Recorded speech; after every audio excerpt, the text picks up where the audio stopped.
몇 달 전 나도 모르는 사이에 일이 벌어졌고 그 후로 저는 전혀 심심하지 않은 삶을 살고 있습니다. 바로 할머니 때문이죠.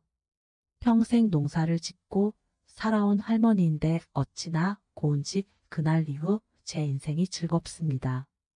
구독과 좋아요 부탁드립니다. 저는 농촌에 살고 있는 이혼남입니다.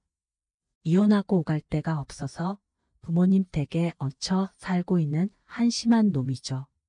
쉰이 다 된 나이에 부모님의 농사일을 도우며 살고 있습니다. 결혼을 해서 전처와 함께 살 때 처음에는 행복했습니다. 아이 둘을 낳고 행복하게 살고 있었죠. 아이들이 유치원생일 때 처는 일을 하기 시작하더군요.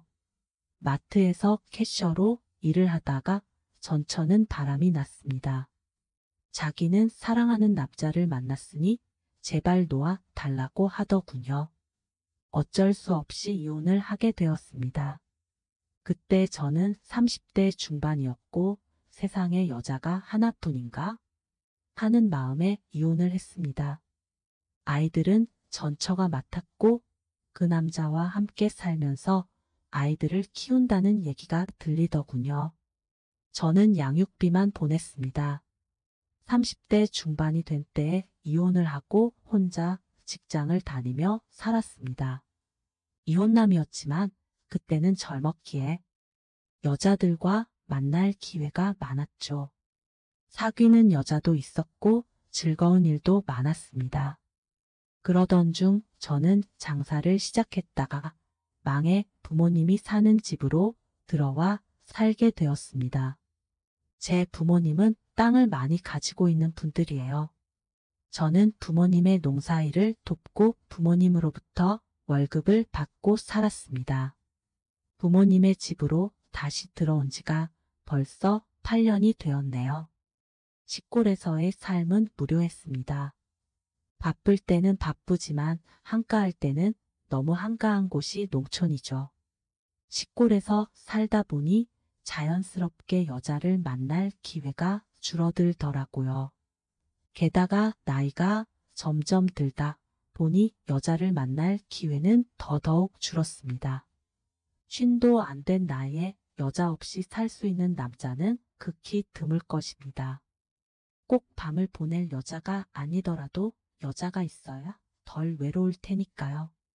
아주머니들, 할머니들만 사는 이 동네에서 여자를 만나기란 불가능했죠. 물론 혼자 사는 아주머니들과 할머니들도 있습니다. 하지만 그분들을 여자로 본다는 것은 상상도 하지 못했어요. 제가 어렸을 때부터 봤던 분들이니까요. 시골에서 농사일을 하고 어쩌다가 저녁에는 읍내로 나가 친구들과 술 한잔 먹고 들어오는 것이 외로움을 달래는 유일한 일이었습니다. 외로움에 몸서리가 처질 정도였어요. 솔직히 말하자면 여자 생각이 났던 것이죠. 막상 여자를 만나려고 하면 또 귀찮기도 했습니다. 지인들이 이혼녀나 노처녀를 소개해 주어 만나보기도 했지만 그리 오래 가지는 못했어요. 연애의 단계를 밟아 나가는 것도 솔직히 이젠 귀찮아졌습니다. 그래도 여자들은 많이 따르는 편이었습니다. 저는 이 동네 땅 부자 집 외아들이니까요. 앞집에는 할머니 한 분이 살고 계십니다. 요즘 한창 저와 즐거운 시간을 보내고 있는 고마운 분이죠. 그 할머니는 제가 어렸을 때부터 앞집에 살고 계셨어요. 할아버지는 몇 년 전에 돌아가셨습니다. 할머니는 아들 둘이 있는데 아들 둘 다 도시로 나가 직장을 다니며 살고 있습니다.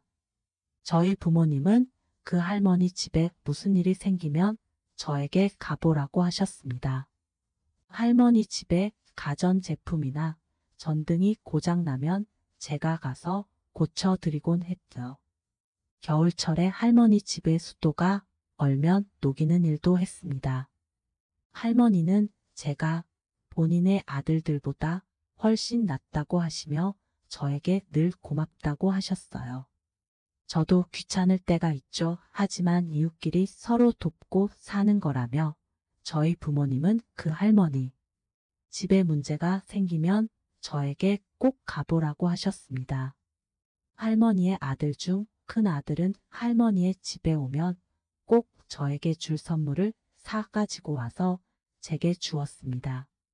빵이나 음료수 등을 주는데 제가 그런 것을 거의 먹지는 않지만 고맙게 받기는 했습니다. 할머니의 큰 아들은 자기 어머니를 살펴주는 저에게 고마움의 표시를 하고 싶었겠죠. 그런 성의를 무시할 수도 없었습니다. 할머니는 엄청 고운 분이에요.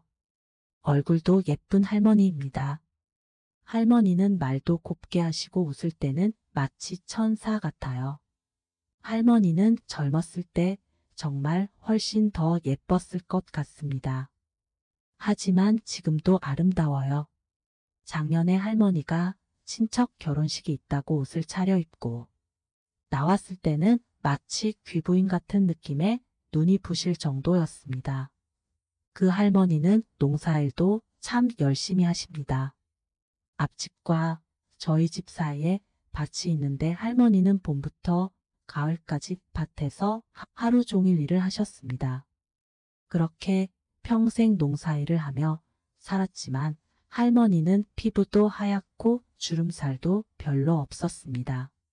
머리카락을 염색하고 화장만 잘한다면 저와 비슷한 또래로 보일 것 같습니다.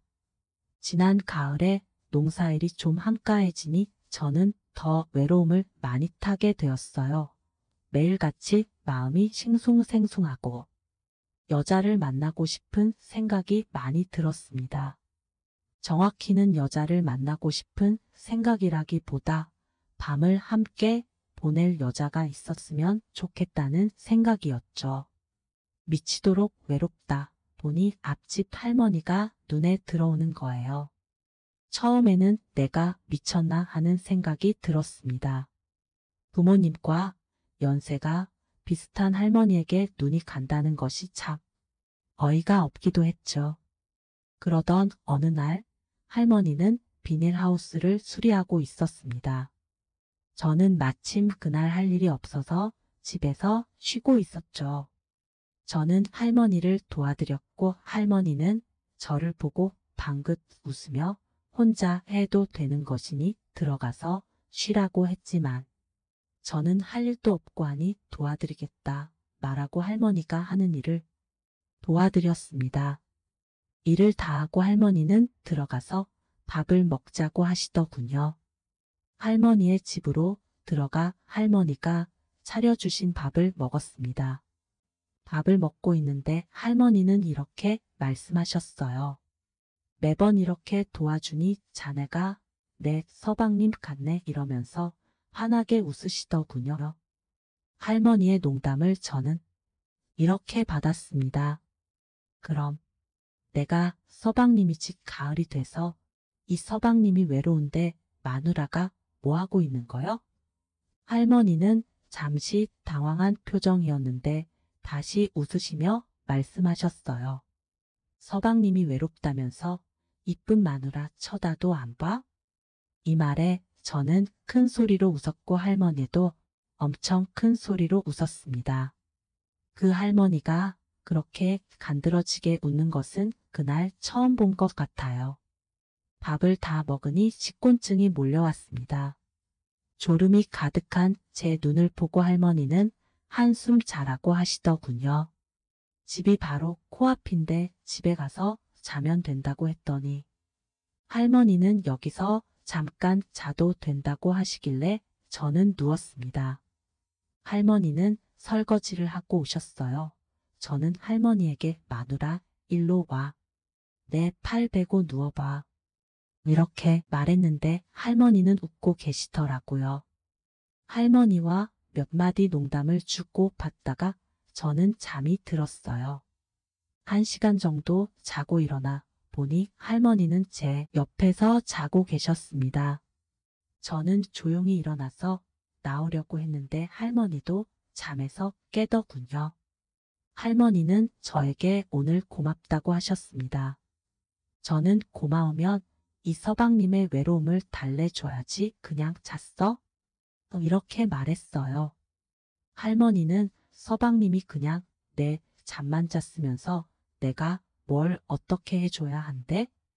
이러면서 눈을 가늘게 뜨며 웃더군요.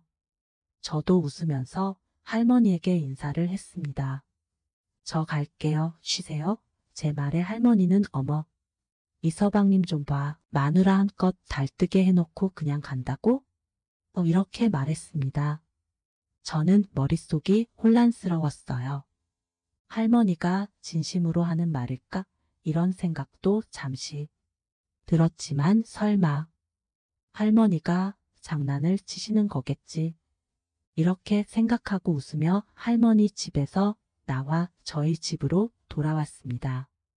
다음날 할머니는 밭에서 또 일을 하고 있었어요. 할머니에게 인사를 했더니 할머니는 저를 보고 야릇하게 웃더라고요. 서방님 잘 주무셨어? 이렇게 말하는 할머니를 보고 저는 웃어드렸습니다. 나 없는 동안 한눈 팔지 말고 있어. 저는 할머니에게 이렇게 말하고 차를 타고 볼일을 보러 갔죠. 할머니는 차에 타는 저에게 오늘 빨리 들어와요. 이렇게 말하며 손을 흔들며 인사를 해 주었습니다. 저는 그날 저녁에나 집에 들어왔어요. 차에서 내리는 저에게 할머니는 또 장난을 치는 거예요. 서방님은 오늘도 마누라를 독수공방하게 하려나? 혼잣말처럼 이렇게 말을 하더군요. 저는 너무도 외로웠던 나머지 떨리는 마음으로 할머니에게 물어봤습니다. 지금 하는 말이 진심이요? 할머니는 웃으면서 농담한 것을 가지고 그렇게 심각하게 말하냐고 하더군요. 저는 농담이 아니라고 말했습니다. 할머니는 본인이 이렇게 늙었는데 나 같은 젊은 남자는 언감생심 꿈도 못 꾼다고 하시더군요. 저는 이렇게 고운 할머니가 무슨 그런 소리를 하냐고 정색을 하고 말했어요. 할머니는 당황스러운 표정을 지었습니다. 할머니는 저에게 그렇게 외롭냐고 묻더군요. 저는 너무 힘들다고 했습니다. 할머니는 제가 오죽하면 자기 같은 늙은이에게 그런 생각을 했겠냐고 제가 너무 가엾다고 하시는 거예요. 저는 그런 게 아니라 할머니가 너무 곱고 예뻐서 그런 생각을 된 것이라고 말했죠. 할머니는 나도 몰라. 마음대로 해. 이렇게 말씀을 하셨습니다. 마침 주변에는 아무도 없었고 저희 집에는 부모님도 안 계셨어요. 저는 할머니의 손을 잡고 할머니의 집으로 이끌었습니다. 할머니는 순순히 저를 따르더라고요. 할머니의 집으로 가서 할머니와 일을 치렀습니다. 뜨거운 시간을 보내고 나서 할머니는 제 머리를 쓰다듬으면서 이렇게 말씀을 하셨어요. 서방님, 항상 기다리고 있을게요. 자주 놀러와요. 이 말이 저는 너무 듣기 좋았어요. 그 후로 저는 부모님이 집에 안 계실 때면 할머니에게 놀러 갔습니다. 밭에서 일하고 있는 할머니를 불러 손을 잡고 할머니 집으로 이끌었죠. 할머니는 한 번도 저를 거절하지 않았어요. 한 번은 제가 할머니에게 물어본 적이 있습니다. 저 때문에 힘들지 않냐고 물었더니 서방님인데 그럼 어떻게? 이러면서 웃으시더라고요. 한 번은 밭에서 일하고 있는 할머니에게 집으로 들어가자고 했더니 아이 지금은 아들내미가 와 있어요. 서방님? 아들내미 가면 내가 곱빼기로 해줄게. 응? 조금만 참을 수 있죠? 이러더라고요. 할머니는 참 남자 마음을 녹이는 재주가 있습니다. 저는 장난기가 발동해 할머니에게 이렇게 말했어요. 마누라가 너무 예뻐서 못 참겠는데? 했더니 할머니는 그럼 어째요? 저기 숲에라도 들어가서 볼일 보고 올까나? 저는 할머니에게 웃으며 고맙다고 말하고 있다 저녁에 보자고 했어요. 저녁이 되어 할머니는 전화를 하셨습니다. 아들내미가 갔으니 아까 못 본 볼일을 보러 오라는 것이었어요. 집에서 나와 보니 할머니는 밭에서 쪼그려 앉아 소변을 보고 있었습니다. 저와 눈이 마주치니 할머니는 눈웃음으로 저를 반겨주시더군요. 저는 또 장난기가 발동해서 아니 여자가 이렇게 아무 데서나 오줌을 싸면 어떻게 해? 이렇게 말하자 할머니는 서방님 내가 잘못했어요. 저를 홍군형 내주세요. 이렇게 말하며 웃었습니다. 저와 할머니는 또 할머니 집으로 갔죠. 요즘 몇 달간 이렇게 앞집 할머니와 즐겁게 지내고 있습니다. 할머니는 정말 장난기도 많고 제 마음을 잘 알아주는 분이에요. 저를 떠받들어주는 할머니가 너무 사랑스럽습니다. 이야기가 재미있으셨나요? 또 재미난 영상이 궁금하시면 구독과 좋아요 부탁드립니다. 감사합니다. 오늘도 웃으며 힘차게 건강하고 행복한 하루 보내세요. 좋아요와 구독, 알림 설정 부탁드려요. 오늘의 사연 지금 바로 시작해 볼게요. 안녕하세요. 저는 올해 32살의 남자입니다. 4살 연하의 여자친구와는 5년째 연애 중이고 여자친구에게는 오래전부터 친하게 지내던 후배가 있었어요. 여자친구가 대학 졸업반이던 시절 새내기였던 그녀는 제 여자친구를 친언니처럼 따랐고 제 여자친구도 그 후배를 친동생처럼 대했습니다. 그만큼 친했던 사이기 때문에 같이 술도 많이 마시고 단칸방에서 자취하던 시절 셋이서 한 방에서 같이 잔 적도 많아서 저와도 허물없이 지내는 사이입니다. 후배는 예뻐요. 다들 하나같이 미인이라고 입을 맞출 정도로 얼굴도 이쁘고 키도 크고 글래머러스한 스타일입니다. 피부가 조금 까무잡잡한 편인데 수영장에서 비키니 입은 모습을 본다면 남미 여자 같은 느낌이 있습니다. 그렇게 매력있는 여자를 두고 딴 생각을 한 적이 한 번도 없었습니다. 제 여자친구는 품에 안으면 쏙 들어오는 아담한 체구의 참백하리만큼 새하얀 피부를 가지고 있는데 그것이 저희 이상형이었거든요. 후배를 여자로 생각하는 감정은 하나도 없었고 후배도 저를 형부라고 부를 정도로 오히려 여자친구의 가족 정도로 생각해왔습니다. 이따금씩 같이 술을 마실 때 후배가 저에게 형부 같은 남자 있으면 결혼하고 싶다는 소리를 몇 번 한 적이 있는데 이런 일이 있고 지금 와서 생각해보니 그녀가 저에게 조금은 마음이 있었나 하는 생각도 드네요. 사건의 발단은 여느 때와 같이 여자친구와 후배 그리고 저 셋이서 술 한잔 하기로 했던 금요일 저녁이었습니다. 저와 여자친구는 직장에서의 스트레스를 여자친구의 후배는 졸업반의 스트레스를 매주 금요일마다 같이 모여서 풀었거든요. 그날은 여자친구가 갑자기 집에 일이 생겨서인지 얼마 되지도 않아 집에 들어가 봐야 했어요. 여자친구는 우리에게 미안하다고 어차피 이미 모여 있으니까 오늘은 둘이서 스트레스 풀다 들어가라고 하고 들어갔습니다. 그때 그냥 다 같이 돌아갔다면 이런 일은 없었을 텐데 말이죠. 1차로 호프집에 가서 500한 잔씩 하면서 이런 얘기 저런 얘기를 하는데 갑자기 후배가 저에게 형부 그거 알아? 언니 친구들이 우리 둘이 너무 친한 것 같다고 언니한테 조심하라고 했대. 치, 짜증나. 진짜 바람이나 펴보고 이런 얘기 들으면 억울하지나 않지. 라는 화제와는 전혀 상관없는 말을 꺼내더군요. 그 이야기를 들으니 지금까지 한 번도 생각해 본 적 없는 얘랑 나랑 그럴 수도 있겠구나 하는 생각이 문득 스쳤습니다. 후배가 맥주 몇 잔을 더 마시더니 오늘 기분이 좀 꿀꿀하다며 소맥으로 달리자는 말에 조금 많이 마셨나 하는 생각이 들 정도로 마시게 되었습니다. 후배를 보니 그녀도 조금 취했다는 느낌이 들었어요. 술을 잘 아지 못하는 편이라 여자친구와 제가 마실 때 천천히 마시던 그녀가 오늘따라 술을 좀 급하게 마셨다는 느낌이 들었습니다. 많이 취하면 얌전하게 자는 편이지만 또 잠이 들게 되면 집까지 데려다 줘야 한다는 생각에 술을 그만 마시려는 찰나에 그녀가 눈이 반쯤 풀린 상태로 호프집 창문 밖을 보다가 갑자기 노래방, PC방, DVD방은 알겠는데 멀티방은 뭐야?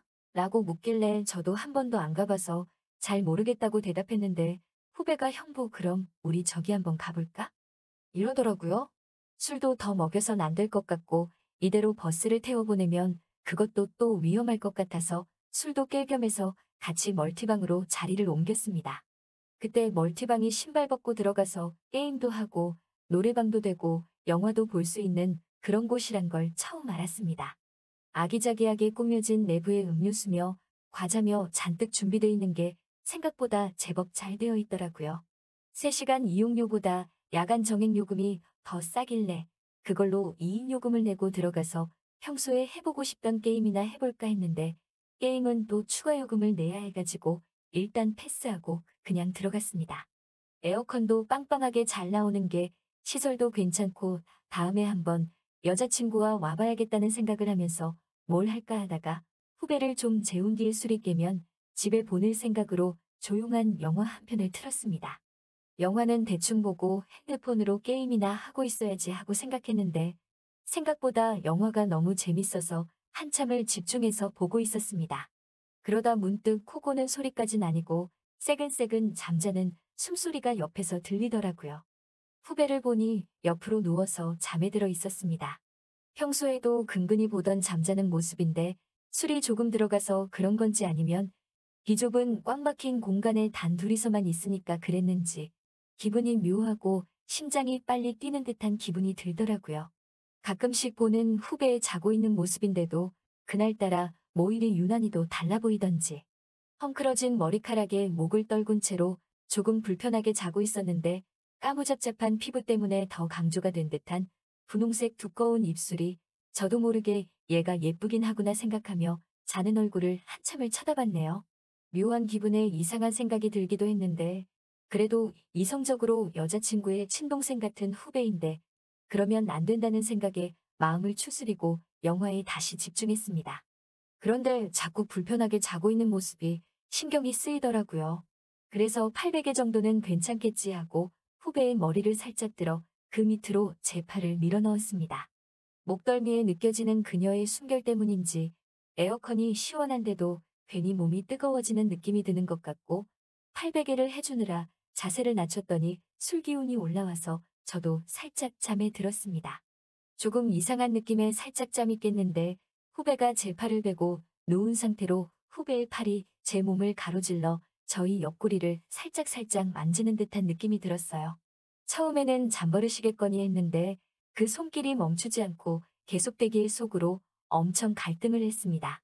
그녀가 자는 건지 확인해 보려고 팔베개에 주던 손을 굽혀 후배의 머리를 쓰다듬었는데 후배가 깜짝 놀랐는지 움찔하는 게 느껴지길래 그때 후배가 자고 있는 게 아니라는 확신이 들으면서 저도 이성의 끈을 끊어버렸습니다. 그때부터는 솔직히 여자친구고 여자친구 후배고 여동생이고 뭐고 다 잊어버리고 그냥 은밀한 공간에 있는 남자랑 여자로밖에 생각이 안 들었습니다.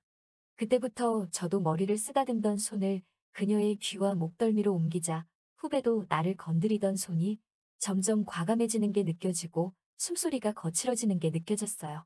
그 묘한 상황에 여자친구와 둘이서 있을 때보다 더 기분이 이상해졌습니다. 어느 순간 누가 먼저라고 할 것 없이 그녀와 저는 서로 입술을 포개고 있었습니다. 그렇게 그녀와 저는 막차가 끊기기 전에 들어가려고 했는데 그날 아침 방을 비워야 할 때까지 둘이서 함께 있었습니다.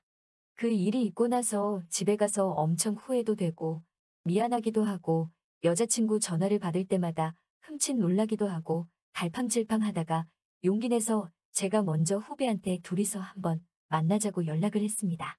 아무 일도 없었다는 듯이 그러자고 하는 후배를 그때의 호프집에서 다시 만났습니다.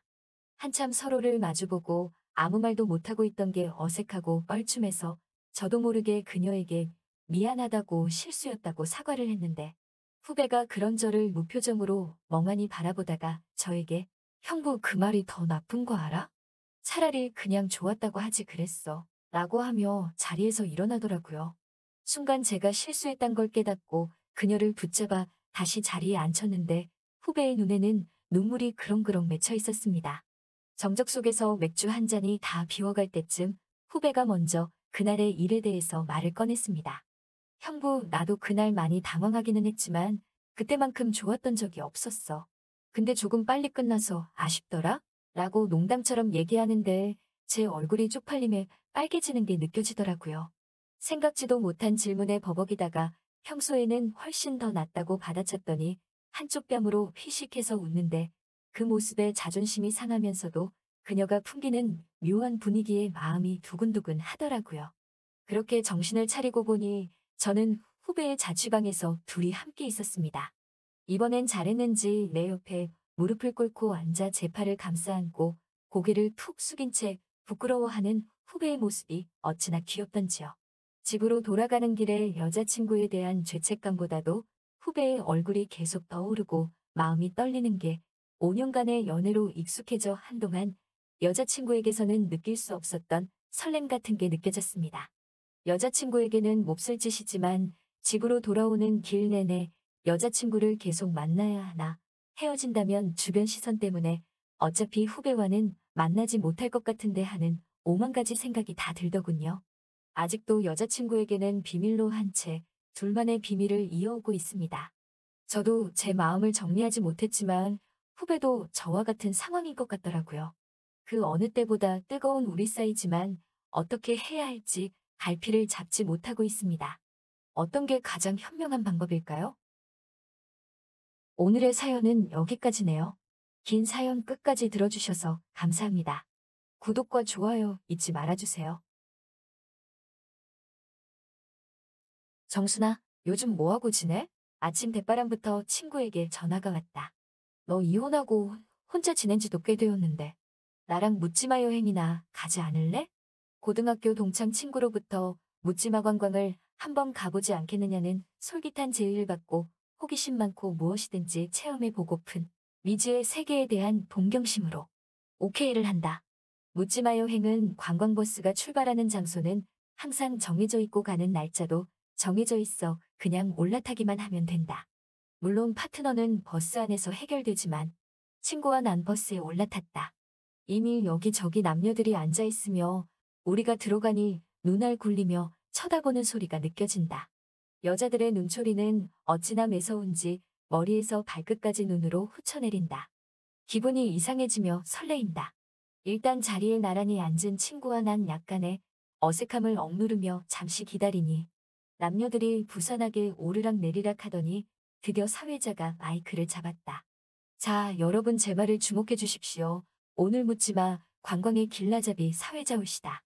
오늘의 여행을 즐겁게 하시려면 저희 말을 잘 따라주시고 제가 시키는 대로만 하면 정말 귀중하고 재미있는 하루 여행이 될 것입니다.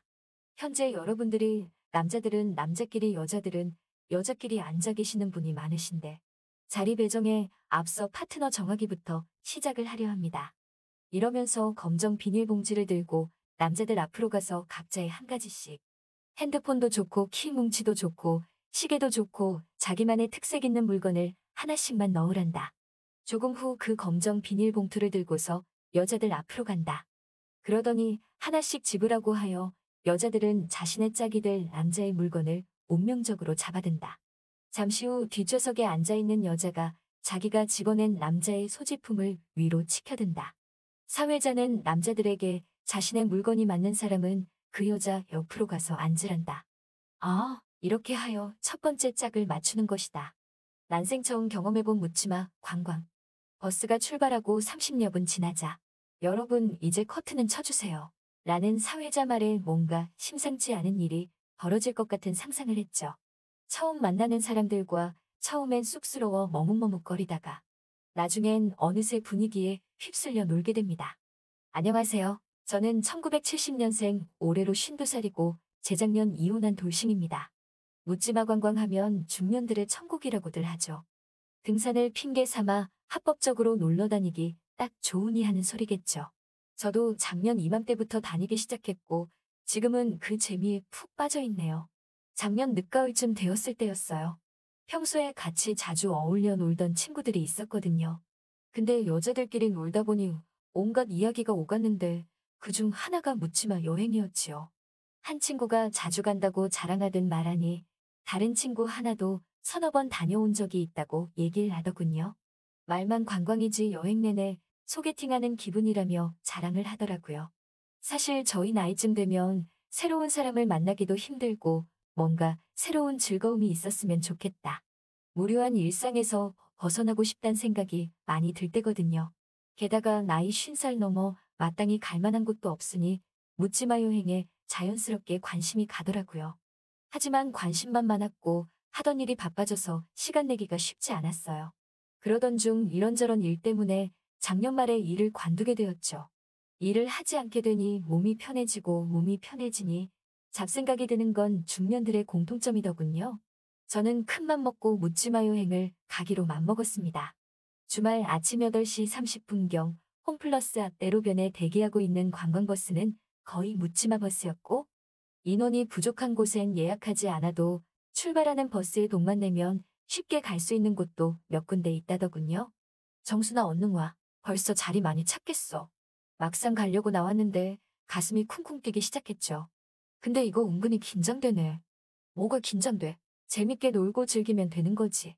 오늘 하루만큼은 모든 걸 내려놓고 놀다 간다 생각해. 우리는 버스 앞으로 다가섰어요. 버스 문 앞에 서 있던 남자 한 명이 우리에게 말을 걸더군요. 나이는 40대 중후반 정도로 보였고 서글서글한 인상이었어요. 안녕하세요. 만숙 씨 친구분들 맞으시죠? 나는 그때부터 왠지 창피해져 점점 내 얼굴이 화끈화끈거리는 게 느껴졌어요. 여기 이 누님은 자주 뵙던 분이시고 이쪽 누님은 살짝 부끄러워하는 모습이 처음이신가 보네요. 그냥 내일이 없는 사람처럼 재미나게 놀면 되니까 걱정 마시고 올라가시면 돼요. 그리고 차에 타면 웬만하면 서로 떨어져서 앉으시는 게 좋고요. 그리고 곧장 버스에 올라 주위를 둘러보니 버스 안에는 벌써 남녀 20명 정도가 타고 있었다. 주변 사람들이 날 쳐다보는 시선이 꽤나 뜨겁게 느껴진다. 다행히 남자들도 거의 다 50대 중후반으로 내 또래여서 마치 대학생 때 MT를 가는 것처럼 마음이 설레었다. 저 혹시 괜찮으시면 옆에 앉아도 될까요? 네, 앉으셔도 돼요. 옆자리에 동석하게 될 남자가 소지품 뽑기로 정해지자 절 찾아왔더군요. 최대한 태연한 척했지만 무척이나 긴장되는 순간이었습니다. 옆에 앉은 남자는 대략 50대 후반 정도 되어 보였는데 얼굴이 약간은 능글맞아 보였어요. 반가워요. 네, 저도요. 그 남자와 간단히 인사부터 나눴어요. 잘생기진 않았지만 그렇다고 싫은 인상도 아니었죠. 약간 어색한 시간이 흐른 뒤 버스가 어느새 꽉 찼고 8시쯤 되니 출발하더군요. 다들 안녕하세요. 오늘 여러분을 모시게 된 미스터 정입니다. 옆에 혹시나 짝이 안 맞으신 분들 없으시죠? 혼자 계신 분은 지금 바로 말씀해 주시고요. 그럼 다들 쌍쌍이 앉으신 거 맞죠? 그럼 즐거운 하루 되시길 바라며 출발합니다. 그렇게 대충 짝이 맞추어지고 계속 차는 국도를 달리고 있었다. 가이드는 좌석마다 커튼을 치고 버스 내 불을 희미하게 켰다. 그리고 잔잔한 음악을 깔아 분위기를 맞췄다. 기사 아저씨, 목적지까지는 얼마나 걸리죠? 한두 시간 정도요? 여러분 2시간 정도면 옆에 있는 분과는 친해지셔야 됩니다. 차가 출발하고 30여 분 지나자 신나는 뽕짝 음악이 흘러나오기 시작했어요. 잠시 뒤 고속도로에 들어가게 되면 남편 아내, 자식 잡생각들은 잠시 던져두시고요. 오로지 저한테만 집중해 주시면 됩니다. 잠시 뒤 버스가 고속도로에 들어서자 다시 사회자가 일어서고 음악 소리는 더욱 커졌어요. 사회자는 재미난 입담과 함께 오늘의 목적지와 자기소개를 했고 농담 몇 마디로 한층 분위기를 띄우더군요. 간단한 간식거리에 소주 한 병이 따라 나왔고 신나는 음악의 술기운까지 보태지니 분위기도 점점 더 달아올랐어요. 저도 조금 어색했었지만 옆에 남자와 소주를 한두 잔 했더니 긴장이 좀 풀리면서 편안해지더군요. 분위기가 흥겨워지니 벌써부터 일어나서 춤을 추는 사람들도 있었고요. 자, 이제 본격적으로 놀아보겠습니다. 제 말만 잘 들으시면 오늘 즐거운 여행이 되실 겁니다. 한동안 춤판이 벌어지더니 사회자가 다시 올라왔어요. 사회자의 말이 끝나니 음악도 새로운 노래로 바뀌었고요. 자, 이제 게임을 시작하겠습니다. 모두들 커튼 확실히 쳐져 있는지 확인 한번 해주시고요. 일단 남자분들은 제가 시키는 대로 해주세요. 시키는 대로 안 하시는 분은 벌금 5만 원입니다. 너무 이러지 마요. 부끄러워요. 허허허, 이런데 처음 오셨나 봐요? 사회자 시키는 대로 안 하면 벌금 내야 하는데. 그냥 시키는 대로 하면서 재밌게 지내보자고요. 그럼 실례 좀 하고 들어가겠습니다. 역시 제대로 놀 줄 아시는 분들이 오셨네요. 그럼 다음 단계로 여자분들 차례입니다. 모두들 즐거운 시간 보내고 계시죠? 정신없이 놀다 보니 어느새 목적지에 도착을 했고 사회자가 다시 마이크를 잡았어요. 여러분, 오랜 시간 좁은 차 안에서 고생들 하셨네요. 차에서 내리셔서 점심 맛있게 드시고 즐거운 시간 가지세요. 예약된 식당으로 갔더니 점심 식사로 한 상 가득 음식들이 나옵니다. 가이드의 능력에 따라 다음에 다시 올련지 안 올런지 결정되는 순간이고 차 안에서 만난 파트너와 벌써 미운정 고운정도 쌓인 분도 계시니 한결 끈적해진 분위기로 1시간 정도 점심 식사 시간을 가졌습니다. 식사 시간 끝나고부터는 자유시간이었습니다. 미리 예약된 클럽에서 노래도 부르고 춤도 추고 마음대로 노시다가 오후 4시까지 여기 차량으로 오시면 됩니다. 지금부터는 자유시간이에요. 참 각자 알아서 후회 없이 즐기세요. 라며 가이드가 묘한 여운을 줬다. 처음에는 주저하고 망설이다. 이왕지사 여기까지 왔는데 나도 재밌게 한번 놀아보잔 마음을 먹으니 한결 편해졌다. 그렇게 두어 시간에 즐거운 시간을 가지게 되었고 이름도 묻지 마, 사는 곳도 묻지 마, 연락처도 묻지 마. 이렇게 아무것도 묻지 않은 채 자연스럽게 4시에 맞춰 버스로 돌아가니 일행들도 하나 둘씩 모여들고 있었다. 사람들의 표정들을 보니 얼굴엔 다들 미소가 가득했다. 처음에는 어색하고 주변 사람들의 눈을 의식하며 말소리도 크게 내지 못하던 사람들도 이젠 마치 10년을 같이 산 부부처럼 가까워져 돌아오는 버스 안은 그야말로 재래식 시장의 좌판 분위기였다. 사회자가 다시 한번 마이크를 잡았다. 여러분, 오늘 하루 즐거우셨나요? 대답 소리가 적자재차 또 묻습니다. 그럼 오늘 하루 즐겁지 않았던 분 손 들어보세요. 주변을 돌아보니 손드는 사람은 한 사람도 없었다. 저녁 식사 마치고 곧장 차에 올라 배도 부르고 몸도 약간 피곤하니 금세 꿀잠에 들고 만다. 출발지였던 홈플러스 앞에 도착하니 밤 8시가 조금 넘었다. 그렇게 인생 첫 묻지마 관광에 하루가 가고 있었다.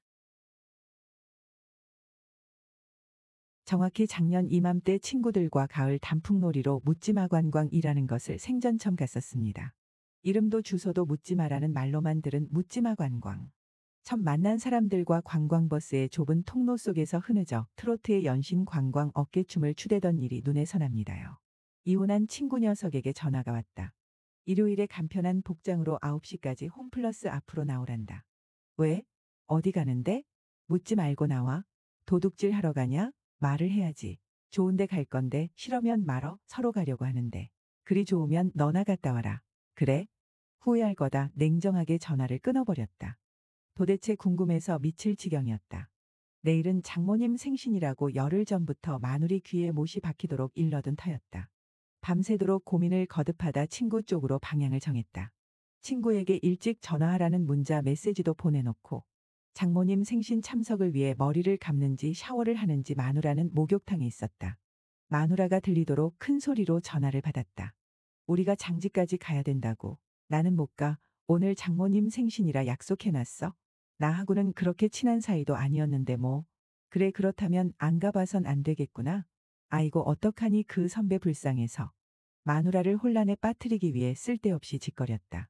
어릴 때 나를 귀여워해 주었는데 어렵고 외롭게 살았는데 살만하니까 어쩌고저쩌고 주절주절. 잊지도 않고 죽지도 않은 선배를 재물 삼아 마누라를 속이고 홈플러스 앞으로 가는 길 룰루랄라 휘바람이 절로 나온다.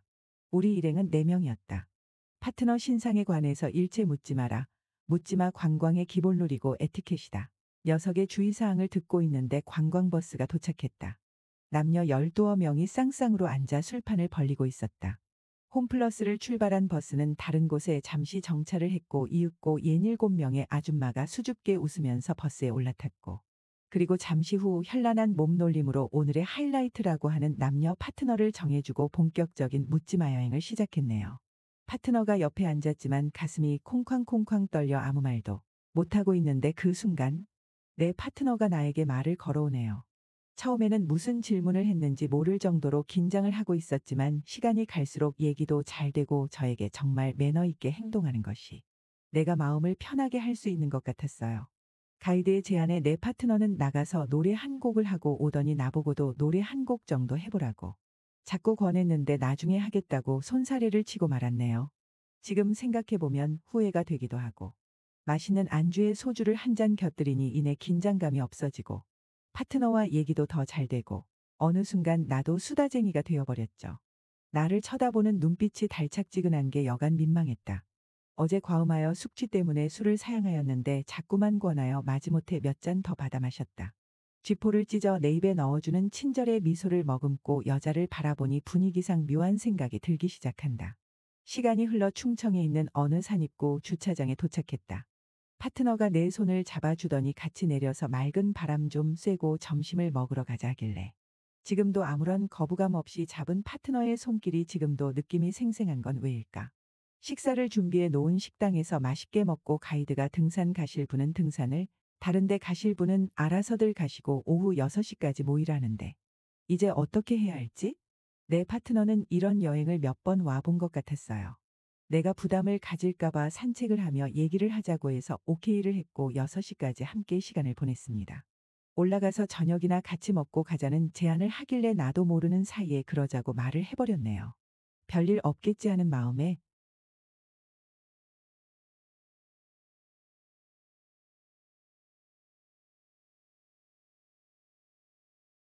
퇴근 후 장모님 미용실에 들렀더니 40대 중반쯤 되어 보이는 우아한 여성이 나를 보며 반갑게 인사를 건넸다. 박서방, 오랜만이네.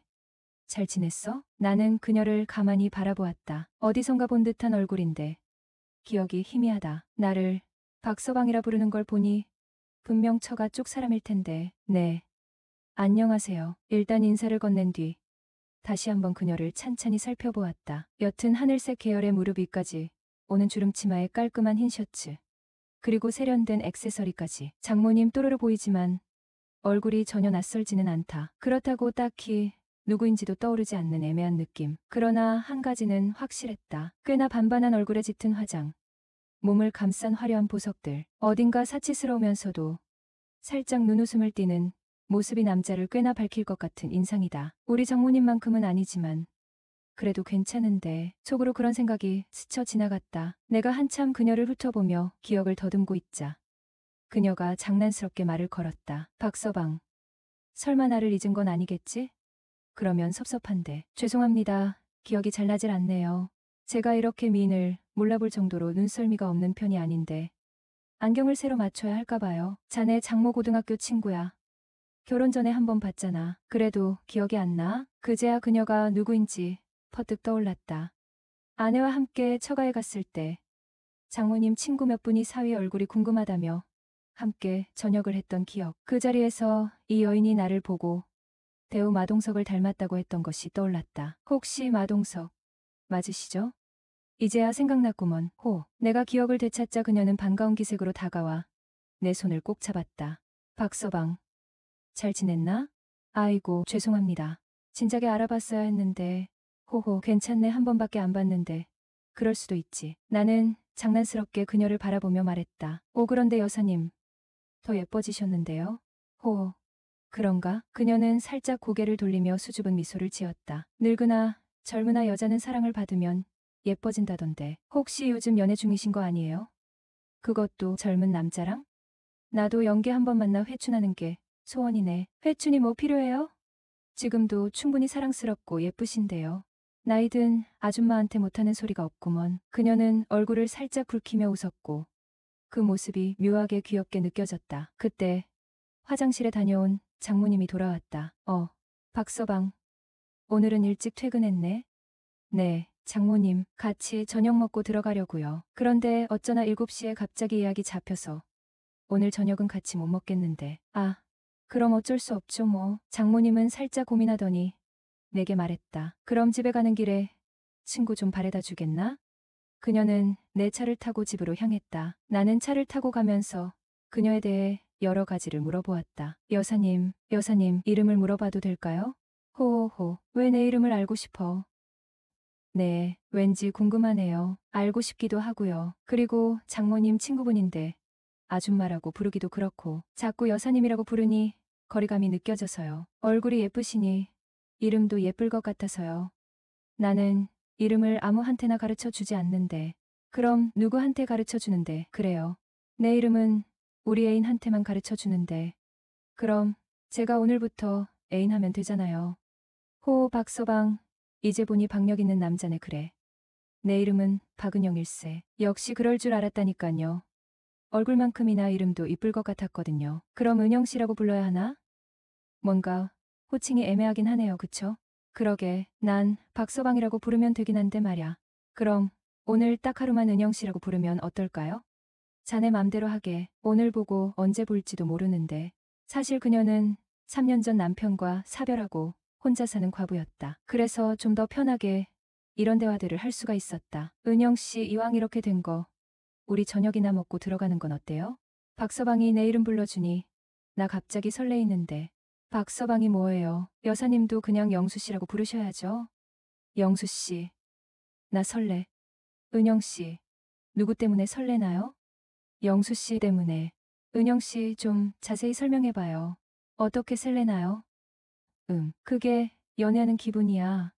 저도 그래요. 오늘 하루 연애한다 생각하고 밥도 먹고 분위기 좋은 데 가서 차도 한잔해요. 참 시간 괜찮으세요? 괜찮고 말고 오늘 아니면 언제 또 영수 씨랑 데이트를 해보겠어. 다음에 또 하면 되죠? 사실 저 별거 중이에요. 이혼도 할 거고요.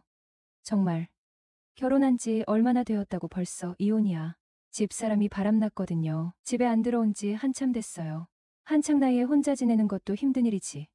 그래서 요즘 너희 장모 얼굴이 안 좋았구먼. 그래도 애 때문이라도 관계 개선을 위해 노력은 해봐야지. 할 만큼 했어요. 지금은 장모님이랑 애 때문이 이러고 있는 거고요. 설령 아내가 정신 차리고 돌아온다 해도 이젠 제가 싫어요. 그렇지, 애까지 내팽개치고 바람날 정도면 심각하긴 하네. 그렇게 근처 한정식집에서 저녁 식사를 마치고 이야기를 하는 동안 어느새 그녀의 아파트에 도착을 하였다. 잠깐 들어와서 차라도 한잔하고 가. 그래도 될까요? 되고 말고가 어딨어. 이름 알려주면 애인하기로 했잖아. 집에 아무도 없어요? 나 혼자 지낸 지 꽤 됐어. 그녀의 아파트는 혼자 살기엔 꽤 넓었다. 박서방, 내가 나이가 들어서 여자로는 전혀 안 보이지? 아니요, 은영씨 정도면 충분히 괜찮다니깐요. 그럼 자네 장모하고 비교하면 어떻나? 두 분 다 훌륭하시지요. 어디 내놔도 빠지는 외모는 아니시잖아요. 이 큰 집에서 혼자 지내시기 적적하지 않으세요? 적적하지. 적적하고 말고 더 늙기 전에 연애라도 실컷 해보고 죽어야 하는데 그게 쉽지가 않네. 그쵸. 다른 사람들은 잘만 만나고 다니는 것 같은데 정작 내 건 없으니 말이죠. 그러게 박서방도 요즘 많이 외롭겠네. 그쵸. 마음 들고 또 몸 들고 또 없으니 사는 게 힘드네요. 어쩜 상황이 나랑 똑같네. 하하. 그러게요. 앞으로 마음이 허전하거나 대화 나누고 싶은 때 찾아와도 되나요? 박서방이 온다면 나야 언제든지 환영이지. 정말이죠? 약속하신 거예요. 그날 이후 그녀와 수시로 연락하고 지내며 가끔 그녀의 집에 들러 밥을 얻어먹고 차도 한 잔씩 하며 친구처럼 지냈다.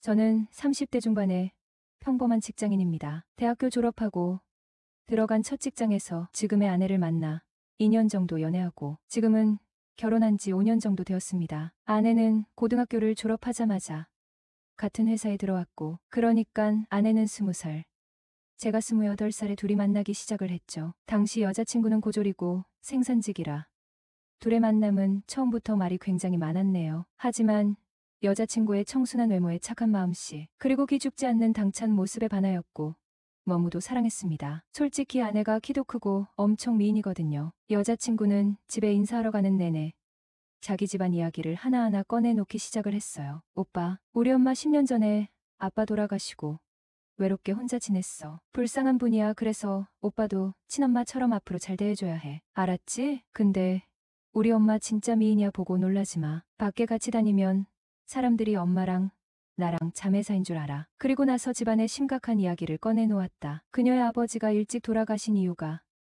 집안에 여자를 잘못 들여. 시댁 식구들은 엄마 탓을 했다고 한다. 이유인 즉슨 할머니가 결혼 전 사주를 봤는데 엄마의 팔자가 사나워서 남자 잡아먹을 팔자라고 했다는 거다. 그래서 두 분 결혼을 극구 반대하셨는데 장인어른 혼자서 고집 피워 결국 결혼했고 젊은 나이에 교통사고로 돌아가셨다는 거다. 아버지가 돌아가시자 시댁 식구들이 하나같이 엄마 탓을 했고 자연스럽게 시댁 식구들과 인연을 끊고 지냈다면서 지금껏 모녀간에 둘이서만 살아왔다고 이야기를 했다. 난 그런 거 전혀 신경 안 쓰니깐 괜찮다고 했고 장모를 보기 전이었지만 가여운 여인이란 생각이 들었어요. 오랜 동안 혼자 힘으로 어린 딸을 키우셨을 장모님을 생각해서 선물꾸러미를 잔뜩 챙겨갔습니다. 그런데 솔직히 장모님의 첫인상은 다소 충격적이긴 했어요. 얼굴 어디 하나 험잡을 데가 없을 정도로 굉장히 미인이었기 때문이었죠. 동그랗게 큰 눈 그리고 진한 쌍꺼풀에 도톰한 입술. 와 딸보다 낫다.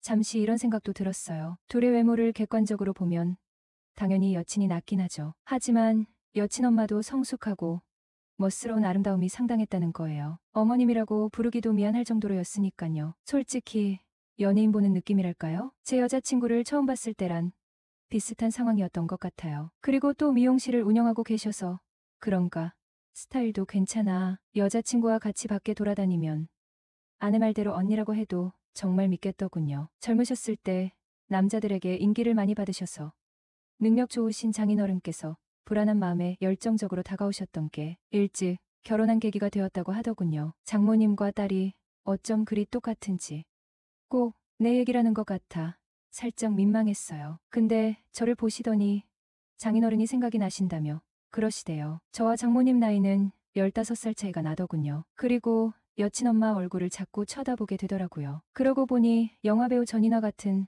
아우라가 풍기는 그런 이미지입니다. 엄청 곱게 자라 맨날 나이가 들었어도 한참 어려 보이는 부잣집 사모님처럼 말이죠. 아무튼 그렇게 순조롭게 결혼을 하게 되었고 아내가 직장 생활을 계속하고 싶어 하고 또 이런저런 이유로 결혼 후 바로 처갓집에 들어가 살게 되었습니다. 이후 제 머리는 장모님에게 맡겼죠. 장모님 미용실 갈 때마다 그렇게 기분이 좋을 수가 없었습니다. 그래서 한 달에 2번 이상은 머리 손질 받으러 일부러 미용실로 찾아갑니다. 그리고 4년 뒤 아내가 아들을 출산했어요. 장모님이 딸을 키우셨기에 손주로는 아들을 많이 원했어요. 그래서 너무나도 좋아하셨지요. 그런데 아이가 돌도 지나지 않았는데 아내는 자꾸 밖으로만 나다니기 시작을 했어요. 기어이 밤늦게 집에 들어오는 일이 자주 발생을 하기 시작하더군요.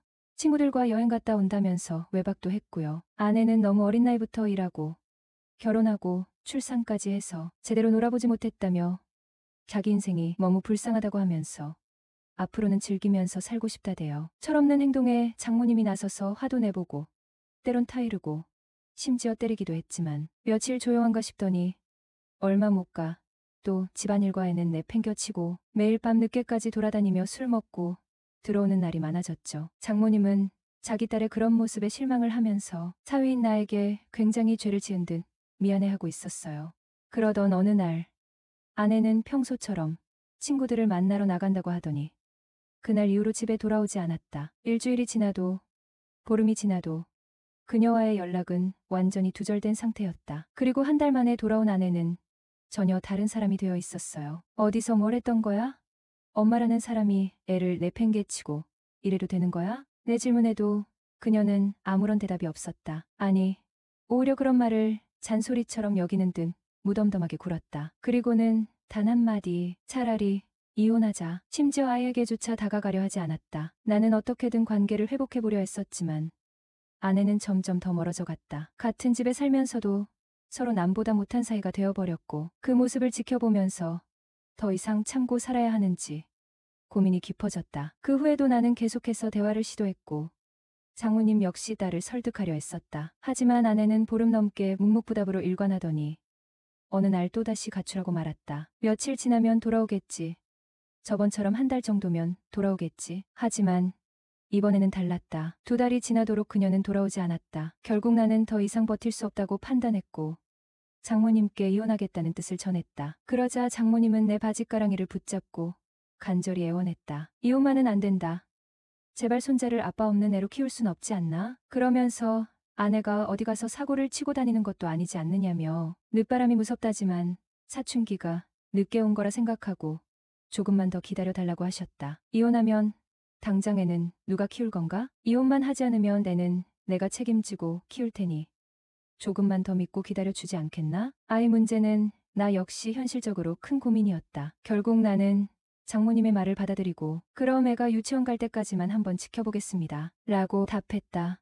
사실 나 역시 이미 아내에게 마음이 떠나 있었다. 어디서 누구와 어떻게 지내는지 알 수도 없었고 분명 남자들과 어울릴 거라는 생각에 자연스럽게 포기하게 됐다. 그럼에도 처가살이를 이어가기로 한 이유는 장모님 때문이었다. 아침 저녁으로 밥을 챙겨주고 빨래며 청소며 손 하나 까딱할 필요 없게 도와주셨다. 무엇보다 아이까지 정성껏 돌봐주셨으니 차라리 마누라는 없는 셈 치고 좀 더 살아보자. 그렇게 마음을 정리했다. 그런데 내게 새로운 연인이 나타난 것이다.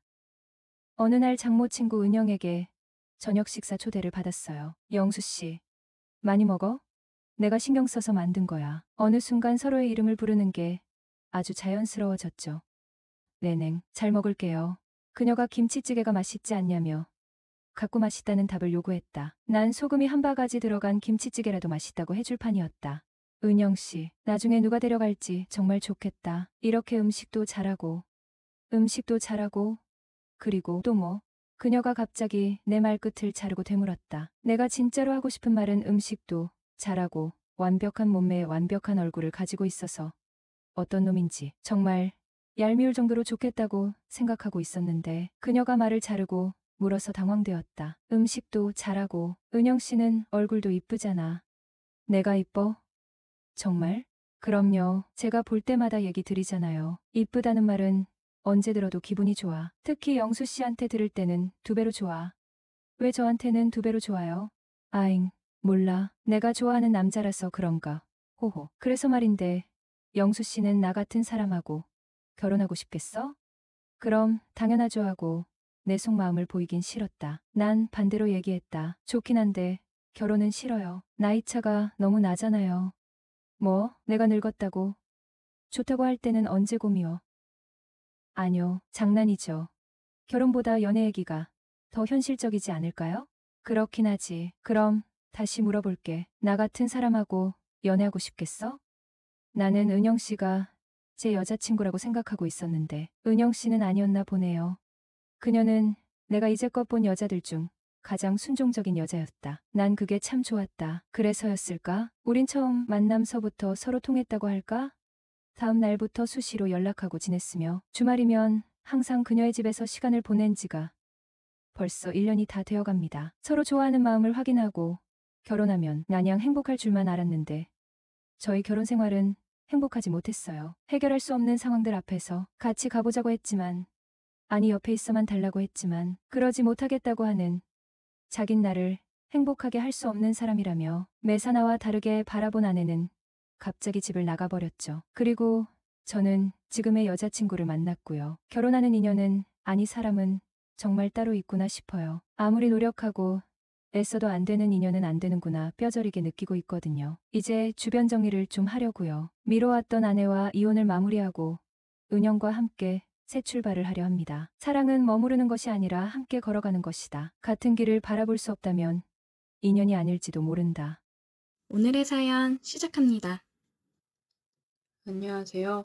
저는 30대 초반의 남자입니다. 얼마 전 아버지 사업을 물려받기 위해 퇴사를 하고 그 전에 여행이나 좀 다녀오자 싶어서 차 끌고 양평 놀러 갔다가 교통사고가 났습니다. 뒤에서 제 차를 박아 상대편 100% 과실로 제 차 수리비며 병원비 모두를 그쪽 보험사에서 해결해 주기로 했어요.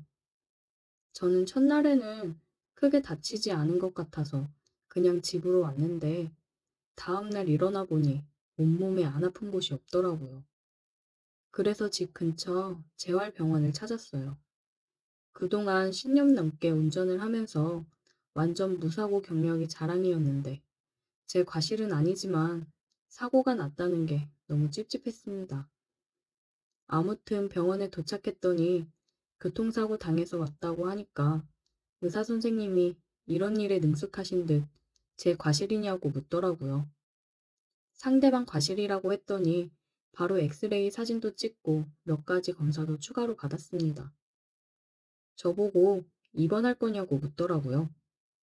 입원할 정도로 아프진 않은 것 같아서 그냥 통원 치료를 할까 했는데 입원해서 치료받는 게 훨씬 편할 거라고 하길래 알겠다고 했습니다. 안 그래도 제가 사는 집에 에어컨이 시원찮아서 덥기도 했고 병원에 입원해서 누워있으면 합의금을 조금 더 잘 쳐준다는 이야기도 생각이 났어요. 안 그래도 여기저기 쑤시고 아프던 차에 잘 됐다 싶더라고요. 그렇게 동네 작은 병원에 2인 1실에 입원을 했습니다. 재활병원이라 그런지 환자의 대부분은 교통사고 환자였고 거의 다 나이롱이었어요. 저도 비슷한 처지라서 뭐라고 말을 할 상황은 아니지만 저와 같은 방을 쓰는 아저씨는 택시기사라고 하더라고요. 진짜 제가 그 병원에 입원해 있는 동안 얼굴을 본 적이 손으로 꼽습니다. 아마 보험사에서 나온다는 연락 받으면 그때만 병원으로 돌아오는 것 같았어요. 저게 바로 밖에서만 듣던 나이롱 환자인가 싶었는데 사실 나중에 알게 된 사실은 그 병원 대부분의 환자들이 그런 식으로 보험금 받기 위해서 가짜로 입원해 있는 사람들이더라고요. 덕분에 저는 2인실이지만 마치 독실처럼 사용할 수 있었습니다. 병원에 입원해 있으니 하루 이틀은 편하고 좋았는데 점점 지루해지더라고요. 아침에 늘어지게 자다가 밥 먹으라고 깨우면 일어나서 대충 밥 먹고 오전에 의사가 와서 형식적으로 불편한 곳 없냐고 물어보고 가요. 그리고 대부분 점심 먹을 때까지 아무것도 할 게 없어서 또 누워만 있다가 점심 먹고 낮잠 자고 있으면 재활치료 받으라고 간호사가 깨우러 옵니다. 하루 종일 누워있다가 재활치료 받으러 갈 때가 유일하게 일어나 걷는 시간이에요. 그럼 엘리베이터 타고 내려가서 1시간 정도 재활치료 비슷한 거 받고 따뜻한 팩을 한다거나 안마 기계를 붙여놓고 30분 정도 누워있다 옵니다. 그리고 저녁 먹고 나면 오후에 간호사가 한번 들러서 상태 체크하고 가는 것이 전부입니다. 별다를 것 없는 하루가 계속되었고 진짜 지루했어요. 정말 무료하고 지루해서 옆 침대에 택시기사 아저씨가 매일 밖에 나가서 노는 것이 이해가 되더라고요. 그나마 한 가지 제가 유일하게 기다리는 시간은 바로 하루 한 번 물리치료 받는 시간입니다. 물리치료 자체가 별로 특별할 일은 없지만 이 병원 안에서 가장 예쁜 아가씨가 옆에서 치료를 담당해주고 있어서 너무 좋았습니다. 남자도 있었지만 저는 첫날부터 예쁜 여자가 담당이었고 그 뒤로 매일같이 같은 사람이 저를 치료해 주었어요. 치료 내용은 별것 없었습니다. 맨살 위에 젤을 뿌리고 안마기 같은 기계로 한참 문질러 주기도 하니까 시원하기도 하고 예쁜 아가씨가 해줘서 더 기분 좋더라고요. 나이는 20대 후반이나 많이 봐줘야 30대 초반으로 보였는데 엄청난 미인은 아니지만 동글동글한 얼굴도 귀엽고 약간 살집이 있는 편이라서 오히려 더 보기 좋고 제 스타일이었어요. 원래 통통하고 볼륨 있는 몸매의 여자를 좋아했기 때문에 매일 그녀를 만나는 시간이 가장 행복했습니다. 안 그래도 병원에 갇혀 있으면서 답답하고 여자 구경도 못하는 상황인데 유일하게 한 줄기 빛처럼 제 스타일의 예쁜 여자와 대화도 나누고 치료도 받는 일석이조의 시간이었습니다. 처음엔 그녀에게 호감을 얻고 싶고 친해지고 싶어서 일부러 더 많이 말을 걸었습니다. 농담도 주고받고 치료받는 동안 대화도 나눴는데 저랑 개그 코드도 맞고 여러모로 저와 잘 맞는다 싶었어요. 이거 잘하면 병원 퇴원하기 전에 꼬셔서 나중에 밖에서 따로 만날 수도 있지 않을까 하는 상상을 했습니다. 물리치료를 받으려면 커튼을 치고 그 안에서 따로 침대에 누워서 받습니다. 그러다 보니 밀폐된 공간에서 남녀가 같이 있으니 묘한 기분이 들었어요. 일주일 가까이 그녀와 매일 같이 보면서 많이 친해진 어느 날이었어요. 제가 목이랑 허리가 안 좋아서 항상 엎드려서 치료를 받았었는데 그날은 똑바로 누워서 배 쪽을 하더라고요. 항상 엎드려 있었기 때문에 치료하는 동안 얼굴을 마주 볼 일도 없었고 그녀의 손길에 제가 반응이 오더라도 엎드려 있어서 가릴 수 있었는데 난감했습니다. 병원이라는 공간에서 어떻게 해소할 방법도 없어서 많이 쌓여 있었어요. 손만 대도 민감해진 상황에서 젊은 여자가 젤을 바르고 제 몸을 만진다고 상상만 해도 짜릿해지는 느낌이었습니다. 아무튼 치료를 해야 한다고 해서 저는 똑바로 누웠어요. 평소 같으면 잡담도 많이 하고 오늘 있었던 일이나 재미있는 이야기를 하면서 시간을 보냈을 텐데 똑바로 누워 얼굴을 바라보고 있으니 왠지 서로 긴장이 되더라고요.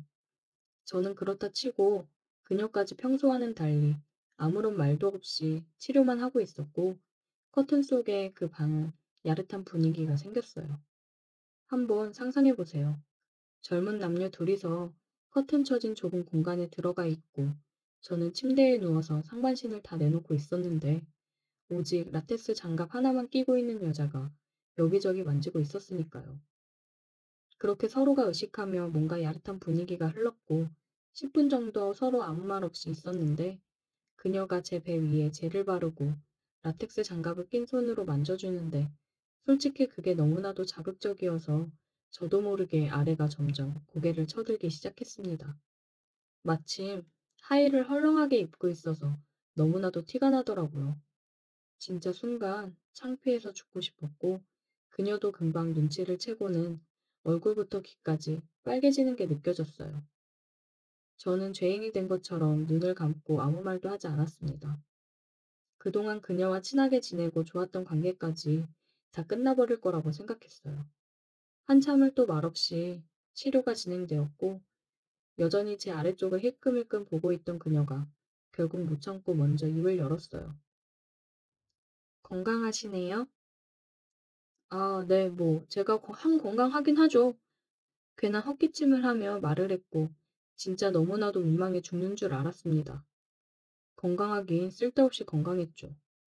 이걸 웃어야 할지 울어야 할지 그 다음부터 너무 당황해서 아무런 이야기나 쏟아냈습니다. 제가 원래 아무한테나 그렇게 반응하고 그러는 사람이 아니에요. 진짜 이쁘고 제 마음에 드는 사람한테만 그러는 건데 너무 이쁘시고 제 이상형이라 저도 모르게 그만. 제가 하는 말이 마음에 들었는지 그녀가 피식 웃더라고요. 저 좋아하세요? 네, 좋아요. 제 이상형이에요. 태어나고도 볼 수 있을까요?